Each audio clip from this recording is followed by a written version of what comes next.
የባዶነት ታሪክ በሙላት ይቀየራል። የለቅሶ ታሪክ በዝማሬ ይቀየራል። የኀፍረት ታሪክ በክብር ይቀየራል። የማጣት ታሪክ በማግኘት ይቀየራል። አሜን። ጌታ ታሪክን ይቀይራል። እና ዛሬ ለመልእክታችን የወሰድነው ሐሳብ ታሪክ ይቀየራል የሚል ነው። እኔ ታውቃላችሁ እንደዚህ አላስብልም። አጠገባችሁ ያለውን ሰው ግን ንኩትና ታሪክ ይቀየራል በሉት። ወይኔ እንደሱ አይደለም ድምጻችሁ አይስ ወደድክም ጠላህም ታሪክ ይቀየራል በሉት። እንደዚህ እንደሆነ ህይወት አያበቃም። እንደዚህ እንደሆነ ታሪክ አይተመደምም።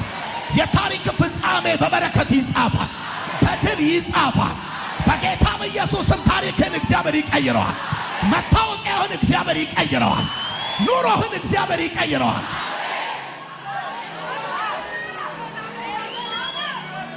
ወዳጆቼ እግዚአብሔር ታሪክ ለዋጭ አምላክ ነው።